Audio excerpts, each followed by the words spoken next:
there may not be valid accusations against Donald Trump.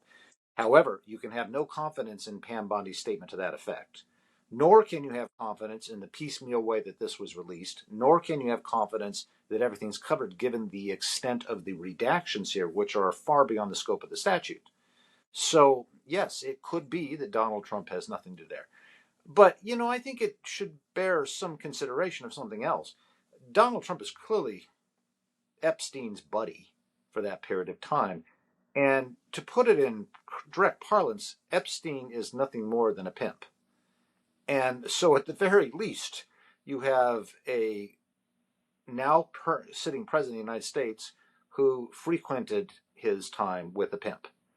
I got to tell you, that's a bad look to whatever way you want to spin it. Robert, I want to ask you, first of all, what you feel the purpose, the benefit of this latest release of Epstein files has been, given that a lot of it, particularly surrounding the president, seems to come from kind of unverified accusations. It all feels a little murkier than perhaps would be satisfying.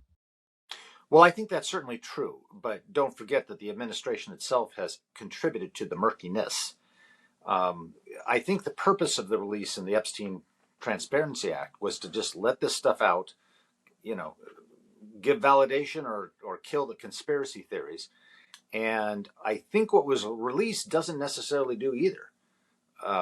Because of the way it's been released, this piecemeal, they're in violation of the statute. It was supposed to be released, around December 19th, which would have been 30 days from the November 19th date of the act. And then they've just released it bits by bits, piecemeal, overly redacted. And actually, they're talking about, I think this release brings up to about 3.5 million pages, but there are some 6 million pages in the actual Epstein files. So, frankly, the release leaves more questions than it answered at this point. Yes, and that's problematic, isn't it, by way of process? When you look at this, and I think it's always important for us, Robert, to consider the victims, Jeffrey Epstein's victims in all of this, and trying to understand, well, actually, what purpose does it serve for them? Does it help their case? Does it make the chance of prosecutions more or less likely? And I'm just not sure there's much to report in that regard. No, and I think you're absolutely right. The victims are totally left in this political game. Both just keeping them murky. Really, this thing needs to come to light. There needs to be answers. I suppose within the 3.5 million release, there might be some victims who actually have validation with what gets released, etc. But there's a whole lot of other people who do not, and who knows if in the other half of the files that are being held back, there isn't something there. And not to mention the fact the redacted parts. Because this is way over. The statute provides for certain redactions for certain purposes, but this is way over redacted from what it should be. Right. I want to consider the allegations around President Trump, because alongside the release of the document, the US Department of Justice said there were unfounded and false claims about the president. He is mentioned more than 3,000 times. His own administration said it's untrue and sensationalist claims about him. They were submitted before the 2020 election, and they have been included in here as well. I'm trying to understand why they're included in here if they are unfounded and false. That's the quote from the Department of Justice. Yeah, but that is the precise problem, because we can have no confidence in this particular Department of Justice. Pam Bondi has proven to be nothing than his lackey, and she has exercised no independent authority. Look, I'm going to say something about constitutional structure within the United States. Members of a president's cabinet swear an oath to the Constitution. They do not swear an oath to the president. They're independently ratified by the Senate.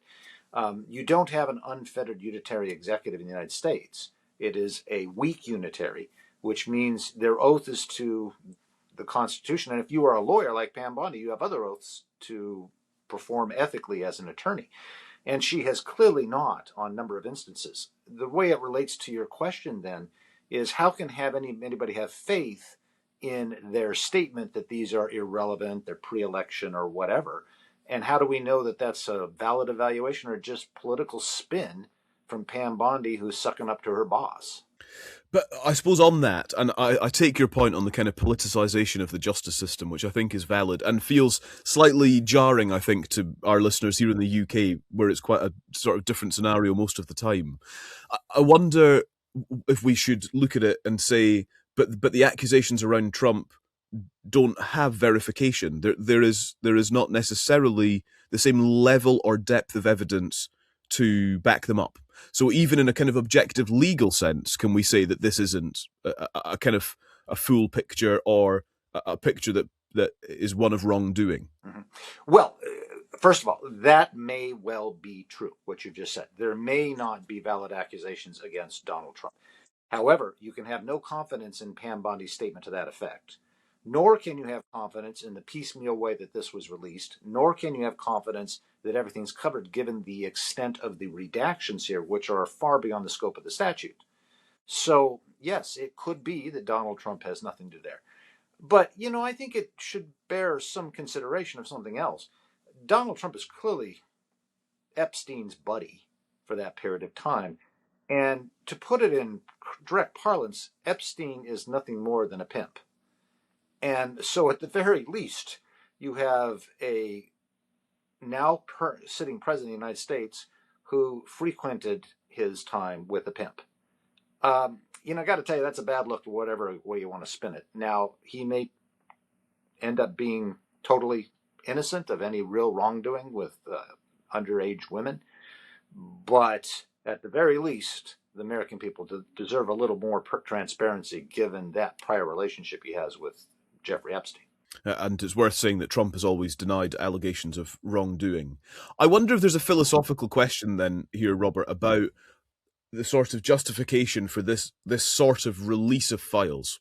That actually this is why we don't usually see this level of publication, because actually in people's quest for information and to satisfy their curiosity, actually we end up in a worse position than we started, because we're wading through millions of documents, trying to determine what's true, trying to determine what's been politicized, and actually it just muddies the waters further.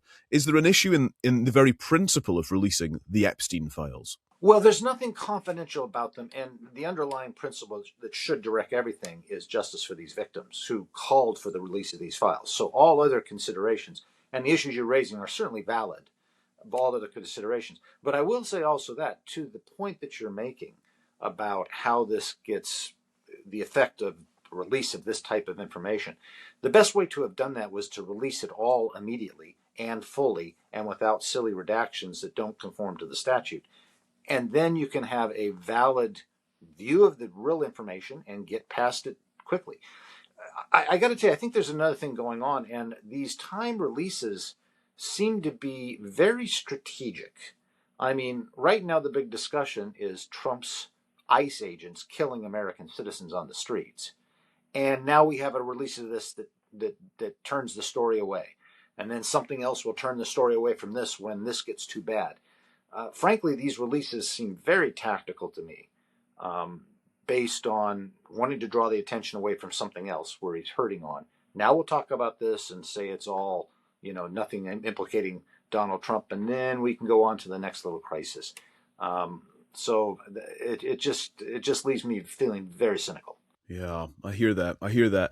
I wonder then, Robert, just finally, if what we've seen in these files and in the various releases actually up until now, whether what you have seen with your expertise, whether it makes the prospect of criminal charges being brought more or less likely. I think I'm right in saying that at the time of speaking, while Jeffrey Epstein was in jail and subsequently died, and Ghislaine Maxwell remained incarcerated at the time of speaking, it feels like these are the only two people who have ever faced any sort of justice or punishment.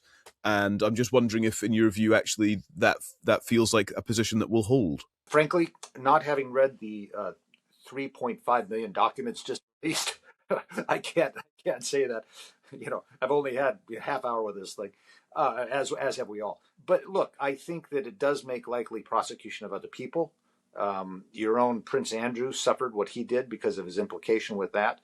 And I think there's going to be other people implicated. And of course, the main other person, whether he's going to be implicated, will be Donald Trump. But there are, I think, going to be other people who will face prosecution for this. And if you keep this centered on the rights of the victims, well, then that's the direction this should take. Robert, it's a real pleasure to speak to you. Thank you very much indeed. Thanks for your time. My great pleasure. Anytime.